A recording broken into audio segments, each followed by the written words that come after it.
दोस्तों आज की कहानी में हम देखेंगे कि एक अनजान वायरस फैलने की वजह से धरती पर मौजूद सभी इंसान मारे जाते हैं, लेकिन कहीं से एक आदमी अभी भी जिंदा बचा है जो पिछले 2 सालों से किसी और जिंदा इंसान को ढूंढने के लिए इधर उधर भटक रहा है। लेकिन फिर एक दिन उसे एक औरत मिलती है जो उसे बताती है कि पृथ्वी पर सिर्फ हम दोनों ही जिंदा बचे हैं और अब हम दोनों को ही मिलकर बच्चे पैदा करने हैं और धरती पर जनसंख्या को आगे बढ़ाना है। तो कहानी शुरू होती है और हमें बताया जाता है कि एक अनजान वायरस की वजह से धरती पर मौजूद सभी इंसान मारे गए, लेकिन एक आदमी अभी भी जिंदा बचा है जिसका नाम फिलिप है। अब बेचारा फिलिप अकेला ही काफी सालों से इधर उधर भटक रहा है ताकि उसे कोई जिंदा इंसान मिल जाए, लेकिन उसे कोई नहीं मिलता, जिससे वह बहुत परेशान हो जाता है और वापस अपने होम टाउन आ जाता है। जिस बीच उसे एक साइन बोर्ड दिखता है तो वह उस पर लिख देता है कि एक इंसान अभी भी जिंदा है। आगे वो अपने घर पहुंचता है और सोचता है कि मैं इस घटिया घर में क्यों रहूं, जबकि मेरे टाउन में बहुत बड़े बड़े रईसों के घर हैं। जिसके बाद वो टाउन के सबसे अमीर आदमी के घर पर रहने के लिए चला जाता है, जिसमें वो बड़े बड़े म्यूजियम से चुराई हुई पेंटिंग्स को टांग देता है जिन सबकी कीमत अरबों डॉलर्स में थी। लेकिन जब फिलिप का इससे भी मन नहीं भरा तो वो वहाँ पर इजिप्ट की मम्मी का ताबूत उठा लाया और एक डायनासोर का सर भी उठा लाया जिसको वो अपनी डाइनिंग टेबल पर सजाता है।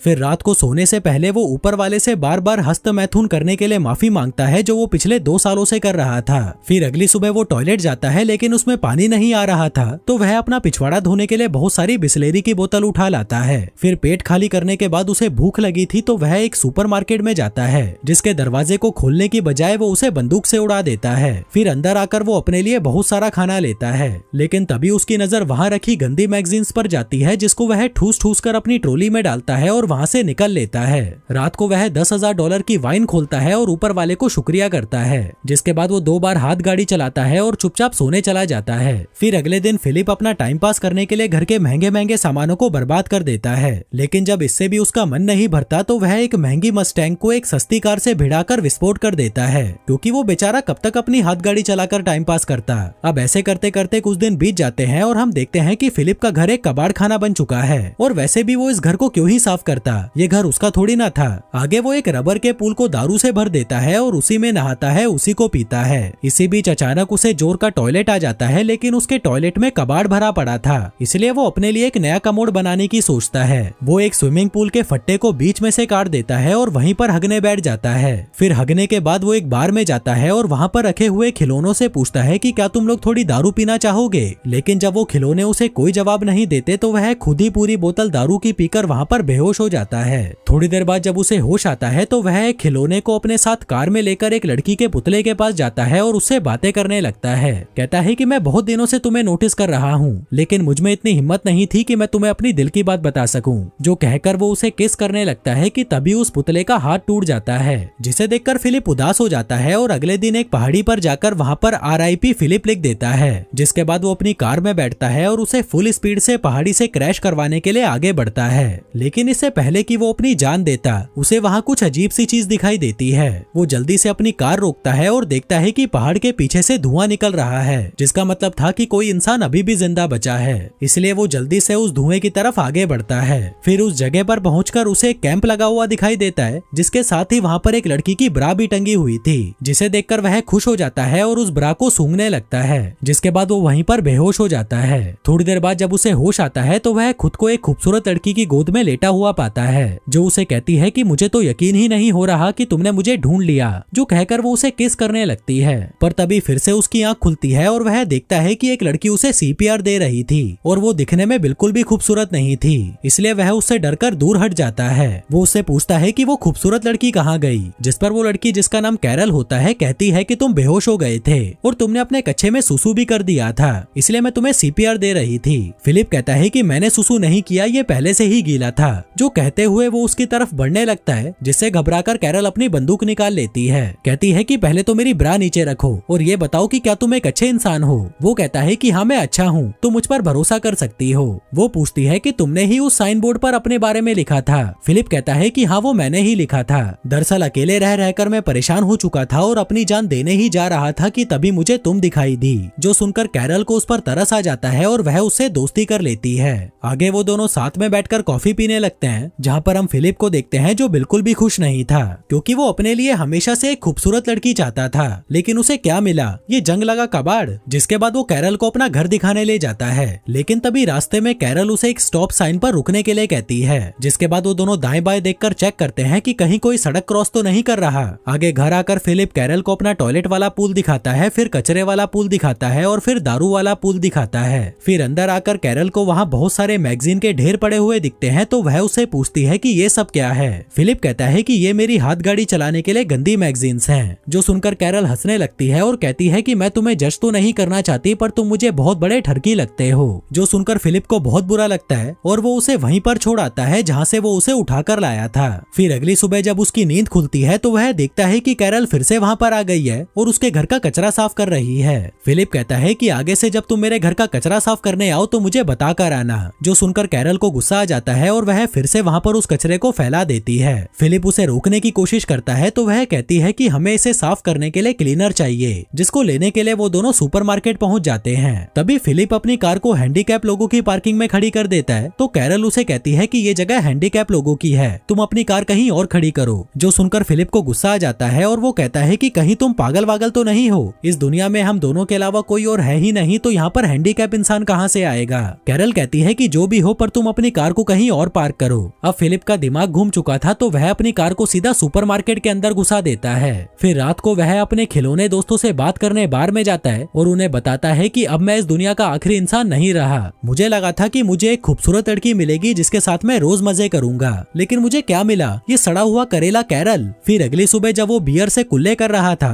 तभी वह देखता है कि कैरल अपना सामान पैक करके वहीं पर रहने आ रही है। जो देखकर वह दौड़ता हुआ उसके पास आता है और कहता है कि तुम्हें पता है ना ये दुनिया कितनी बड़ी है, तो तुम्हें रहने के लिए मेरे घर का बगल वाला घर ही मिला था। कैरल कहती है कि तुम्हें इससे क्या प्रॉब्लम है, क्या तुम्हें डर लग रहा है कि मैं तुम्हें गंदी गंदी हरकतें करते देख लूंगी। तभी फिलिप उसके सामने अपना कच्छा उतार देता है और कहता है कि ले देख ले, अब और क्या ही बचा है देखने के लिए। कैरल कहती है कि देख यार, हम दोनों को किसी मकसद के लिए चुना गया है और वो मकसद है धरती की जनसंख्या को आगे बढ़ाना। फिलिप कहता है कि देखो, मैं तुम्हारी इंसल्ट तो नहीं कर रहा, लेकिन मैं तुम्हारे साथ सुहागरात मनाने में बिल्कुल भी इंटरेस्टेड नहीं हूँ, चाहे तुम इस धरती की आखिरी औरत ही क्यों ना बची हो। जो कहकर वो वहाँ से चला जाता है और अपने टट्टी वाले पुल पर बैठकर हगने लगता है। पर तभी कैरल वहाँ पर आती है और कहती है कि क्या तुम अंदर जाकर नहीं हग सकते। वो कहता है कि नहीं, क्योंकि अंदर पानी नहीं है। कैरल कहती है कि देखो यार, हमें इंसानों की तरह जीना होगा, तभी हम आगे जाकर अपने बच्चों को एक बेहतर जिंदगी दे पाएंगे। वो कहता है कि पागल की बच्ची, तुझे समझ नहीं आता कि मैं तेरे साथ बच्चे पैदा नहीं करना चाहता।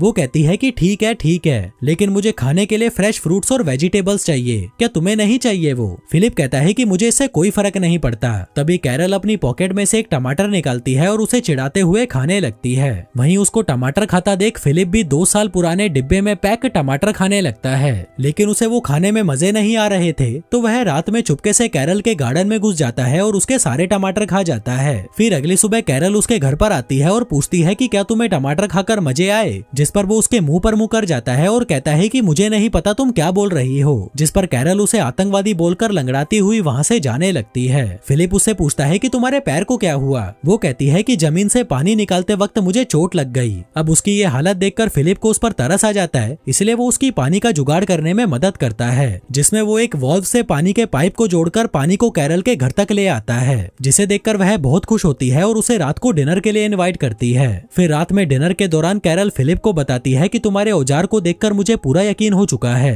कि ऊपर वाले ने हमें धरती पर जनसंख्या को आगे बढ़ाने के लिए मिलवाया है। फिलिप कहता है कि ठीक है, अगर तुम इतना ही जोर दे रही हो तो आज रात को हम कर ही लेते हैं। कैरल कहती है कि नहीं, मैं तुम्हारे साथ तब तक सुहागरात नहीं मनाऊंगी जब तक तुम मुझसे शादी नहीं कर लेते। जो सुनकर वह हंसने लगता है और कहता है कि तुम मजाक अच्छा कर लेती हो। वो कहती है कि नहीं, मैं मजाक नहीं कर रही, क्या तुम ये चाहते हो कि इस धरती पर पैदा होने वाला पहला बच्चा नाजायज हो। फिलिप कहता है कि तुम ये शादी क्यों करना चाहती हो, जबकि इस चीज का कोई मतलब नहीं है। वो कहती है लेकिन मेरे लिए मतलब है, अगर दुनिया खत्म हो गई है तो इसका मतलब ये नहीं कि हम अपने रीति रिवाज भूल जाएं। अब फिलिप को किसी भी हाल में उसके साथ इंटीमेट होना ही था, इसलिए वो उसके साथ शादी करने के लिए मान जाता है। कैरल कहती है कि पहले तो मुझे अच्छे से कहो अपने घुटनों पर बैठकर, जिस पर फिलिप अपने घुटनों पर बैठकर उसे प्रपोज करता है और कैरल उसे हाँ बोल देती है। लेकिन उसकी हाँ सुनकर फिलिप को बिल्कुल भी खुशी नहीं होती, तो वह डिनर को आधे में ही छोड़कर वहाँ से घर चला जाता है, जिसके पीछे पीछे कैरल उसके लिए खाना लेकर आती है। कहती है कि तुम्हें पता है अमेरिका का राष्ट्रपति मर चुका है, इसलिए अब हम दोनों में से ही किसी को राष्ट्रपति बनकर देश की कमान अपने हाथों में लेनी होगी।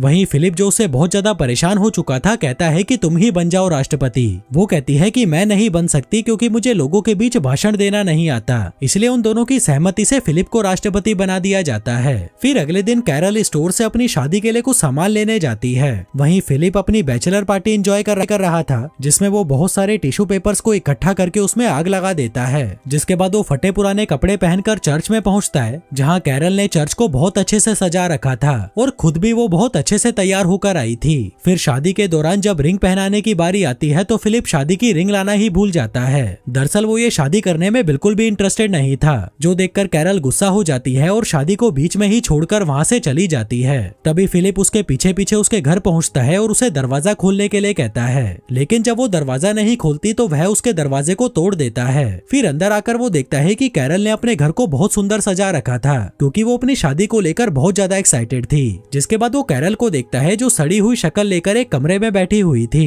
फिलिप उससे माफी मांगता है और कहता है कि मैं सच में रिंग के बारे में भूल गया था, अगर मुझे याद रहता तो मैं पक्का लेकर आता। वहीं कैरल भी उसे माफ कर देती है। जिसके बाद वो दोनों अंगूठी लेने के लिए एक ज्वेलरी शॉप में जाते हैं, जहां से वो बहुत सारी अंगूठियां उठा लेते हैं, जिनको एक एक करके फिलिप कैरल की उंगलियों में पहना देता है और उससे शादी कर लेता है। फिर रात को जब सुहागरात मनाने की बारी आती है तो कैरल उसके साथ इंटीमेट होने की बजाय रात भर उससे बातें करती रहती है। फिर अगले दिन से कैरल भी फिलिप के साथ वो सभी चीजें करती है जिसको करने में फिलिप को बहुत मजे आते थे। जिसके बाद वो कैरल को अपनी एक्स गर्लफ्रेंड से भी मिलवाता है, जिसको देखकर कैरल को उससे जलन होने लगती है तो वह उसे उठाकर बाहर फेंक देती है। फिर खूब मौज मस्ती करके जब वो दोनों घर की ओर जा रहे थे तभी चौराहे पर उनकी कार एक लिमोजिन से टकरा जाती है। फिलिप जल्दी से उतरकर उस लिमोजिन को देखने जाता है कि कहीं उसमें कोई इंसान तो नहीं है, और तभी उसमें से मेलिसा नाम की एक खूबसूरत लड़की नीचे उतरती है, जिसे देखकर फिलिप के तो होश ही उड़ जाते हैं। वहीं कैरल भी मेलिसा को देखकर बहुत खुश होती है और फिर वो तीनों उसकी कार से फिलिप के घर पर जाने लगते हैं, जहाँ रास्ते में फिलिप मेलिसा को घूरे जा रहा था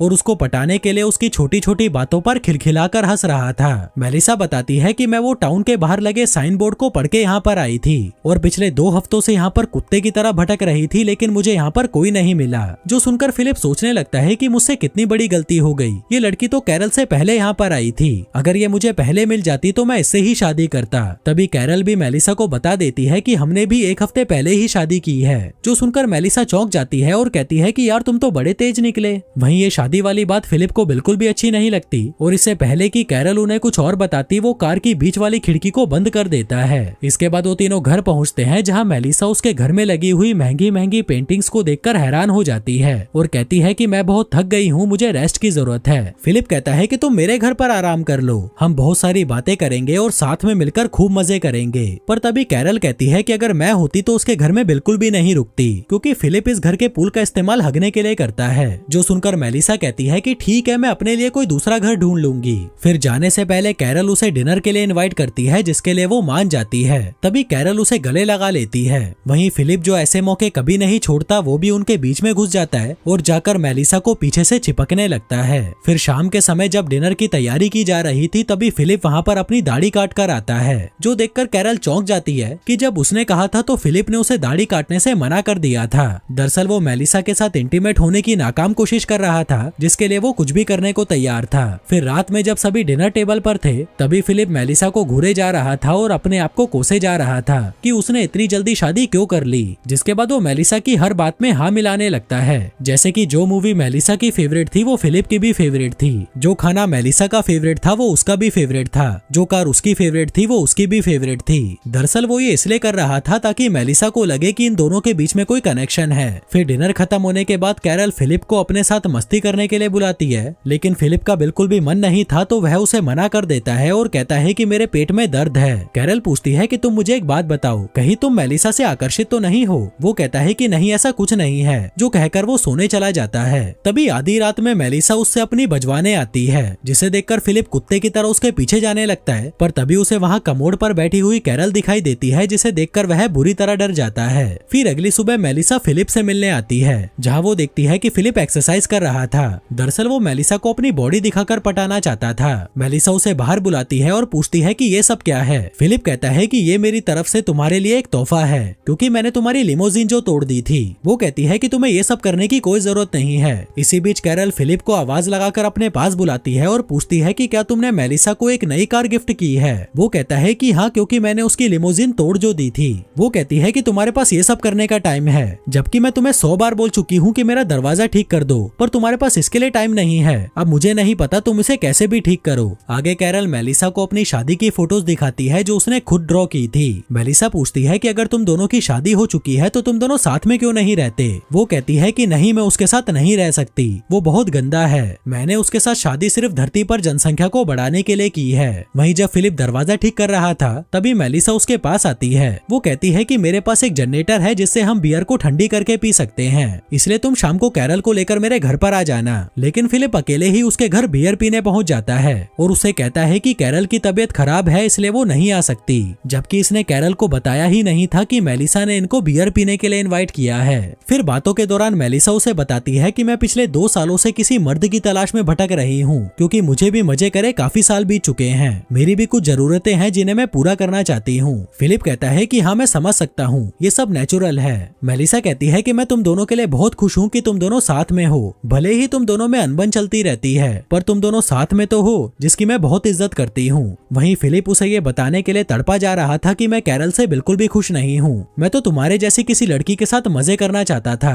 पर मुझे क्या मिला, ये सड़ा हुआ कचरा। मेलिसा कहती है कि मेरी भी किस्मत देखो, मुझे धरती पर मौजूद एक आखिरी मर्द मिला और वो भी शादीशुदा। फिलिप कहता है कि चिंता मत करो, अब वो मर्द शादीशुदा नहीं रहेगा। जिसके बाद वो अपनी शादी तोड़ने के लिए कैरल के पास जाता है, लेकिन वो उसे कुछ कह नहीं पाता क्योंकि वो उनकी शादी की फोटो से दरवाजे पर टांगने वाला दिल बना रही थी, जो देखकर उसे कैरल पर तरस आ जाता है और वो उसकी फीलिंग्स को हर्ट नहीं करना चाहता था, इसलिए वो चुपचाप वहाँ से अपने घर चला जाता है। वहीं दूसरी तरफ हम एक ऑडी को आते हुए देखते हैं, जिसका मतलब था कि एक इंसान और भी है जो इस धरती पर जिंदा बचा है। जो इंसान वहाँ पर फिलिप का वो अलाइव वाला बोर्ड देखता है और उस टाउन की तरफ निकल पड़ता है। अब ये इंसान कौन था और उन लोगों के अलावा और कितने इंसान हैं जो अभी भी जिंदा बचे हैं, और क्या अपना फिलिप मेलिसा के साथ सुहागरात मना पाएगा, ये सब देखेंगे हम अगले वीडियो में। धन्यवाद।